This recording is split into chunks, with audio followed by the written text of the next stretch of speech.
everybody, this is Josh here, the gray bearded green beret, and I got myself a brand new hunting knife. This is the multiple animal knife from Northern Knives up in Alaska, Three Dog Knife Company, and I'm going to be using this over the next 6 months, and I'm going to do a practical application review further down the line after I've had some time with it in the field. But I thought it would be good to share it with you in kind of an unboxing video and give you my initial impression of the knife as it comes from the factory, as well as give you some of the specs.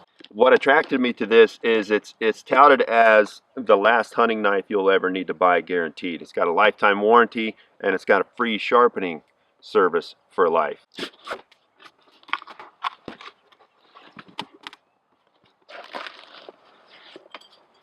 Alright, so I've got the knife in a nice case, a little carabiner, got a patch in there, got some other specs in there. Let me set that to the side.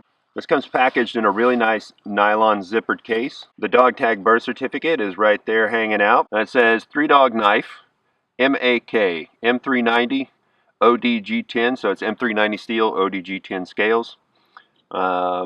It was made April 27th of 2018 in Anchorage, Alaska. That's what they make on their 1941 Grapho type machine, which is the same machine that they used to use to make the old school dog tag. So this is a really nice touch. This is a really nice zippered nylon case. Let's take a look at the knife.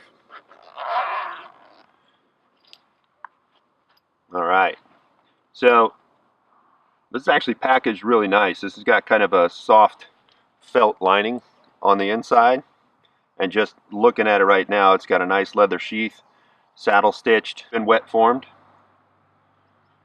Take a look at the other side.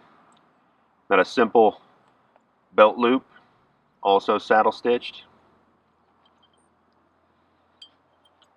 That edge is burnished, so that's nice.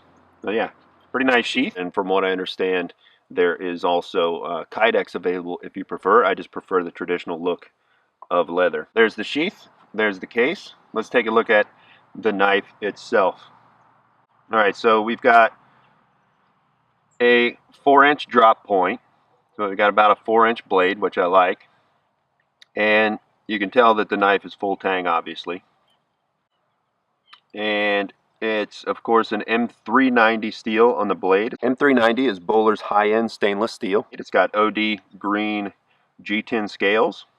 Got a nice little finger guard here, so when you're actually skinning and gutting and butchering, you know, your hands tend to get bloody, they get fat deposits on it, it gets slippery, so that's nice for a hunting knife. It's got a little bit of jimping up here. Titanium barrel pins, exposed butt, and of course it's got a saber grind. A lot of people think that this is a Scandi grind, but if you look closely, it does have a small secondary bevel up here. That is definitely a saber grind. All right, let's talk quickly about some of the specs. The overall length is 8.5 inches. The blade length is 4 inches. The blade width is 1 inch. And you've got about another 1/4 inch ricasso / finger guard right here with some jimping on the top that helps with your grip. And the blade thickness is 0.15 inches, about 4 millimeters thick. The weight in the sheath is surprisingly only 8¼ ounces. Without the sheath, the knife weighs in at only 6.5 ounces. For as thick and beefy as that blade is, that M390 is surprisingly light. The G10 scales, I think, and the hollow titanium barrel pins actually lighten it up, but it's actually quite a light knife when you hold it in your hand, and I think that's going to help with the dexterity of the knife. So let's talk quickly about the steel. M390's got incredible edge retention and corrosion resistance. It's got about a 20% chromium content. It takes a ridiculously sharp edge and it keeps it once it's there. The downside to that is it's going to be difficult to sharpen in the field. And it's probably going to be difficult for most people to sharpen in general. However, I think that's why Northern Knives has the lifetime sharpening service. There are some of these in the field that have processed over 11 animals without ever needing to be sharpened. So what does that mean? That means that you can take this sharp to deer camp, and by the time you get done with your hunting trip, process all the animals you need to process, it's probably still not going to need sharpened.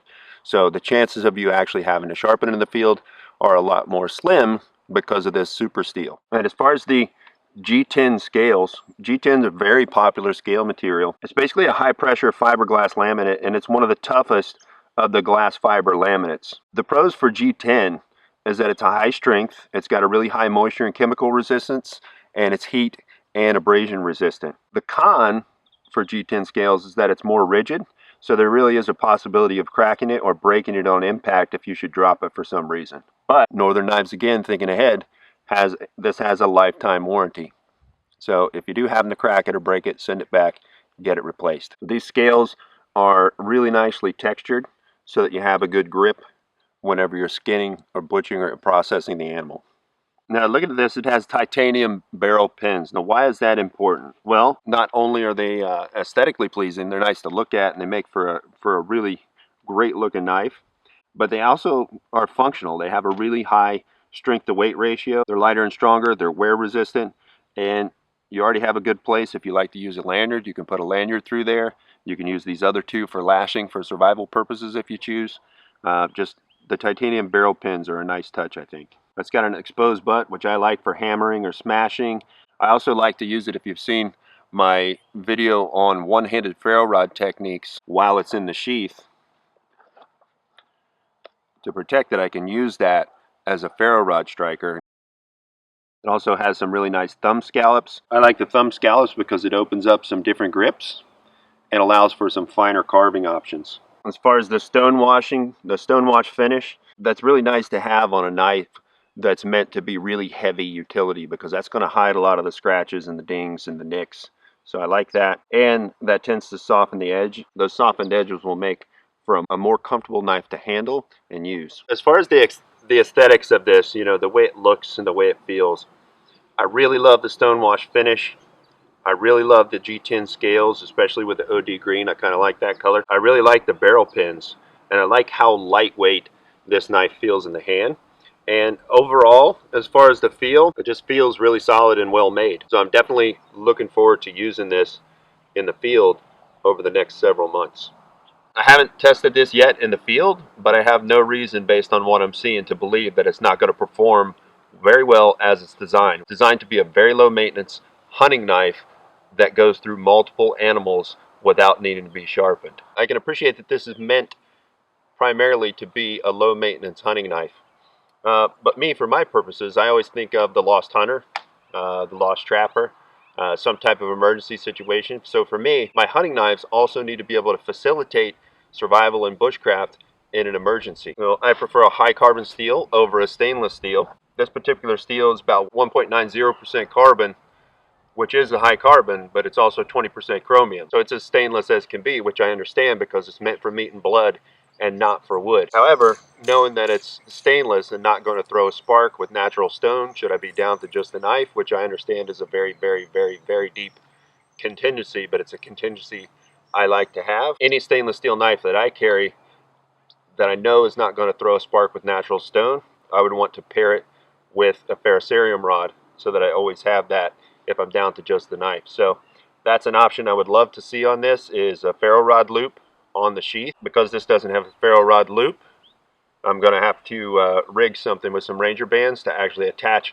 a ferro rod to the sheath so that I have the ability to get a fire with just this knife. I also like to have a knife that's full tang, which this one is, so that's great. I like to have a knife that has a sharpened spine for striking ferro rods. This one, because it's stonewashed, those edges have been rounded off.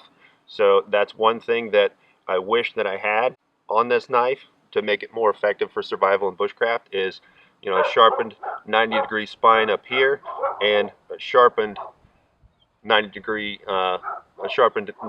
butt, so I can use it for one-handed ferro rod techniques. I generally prefer a Scandi grind over a saber grind because it's easier to sharpen in the field.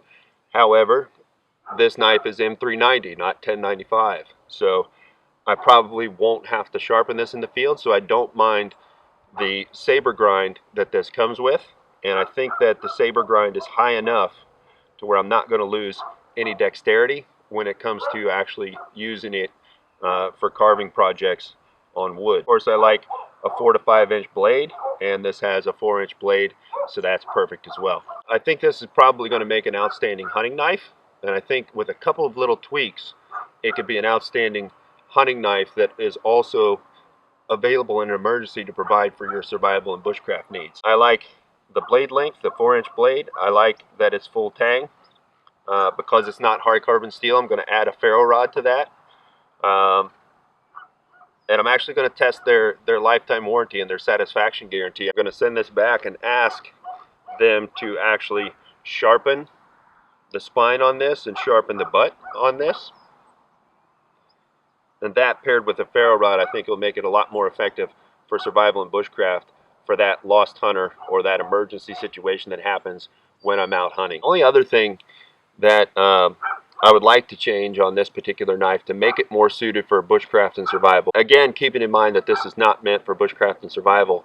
One other little tweak that I'd like to see, that I'm going to see if I can get, is the way this tang, the heel of this butt comes down, is actually fairly sharp. It may just be my hand size, but whenever I'm using it in a chest lever grip, which is a good power grip and a good grip for fine carving, that actually digs into the heel of my hand. So that's the only point of this knife that I find uncomfortable. Works well for when your hands are slick when you're butchering, but it's uncomfortable in this particular grip. So what I'm going to do is test out their satisfaction guarantee. I'm going to send it back. I'm going to ask for a 90-degree spine. I'm going to ask for a 90-degree edge on the butt. I'm going to ask them to take down that little nubbin right there so that it's more comfortable to use for that chest lever grip. So I'm going to send this back to them and see how it comes back to me, and then I'll do a follow-up video for that. Make sure you subscribe to my channel, click that notification bell so you'll be notified when that next video comes out on this, as well as the other survival, bushcraft, and preparedness videos. Till next time, stay safe, and I'll see you in the next video.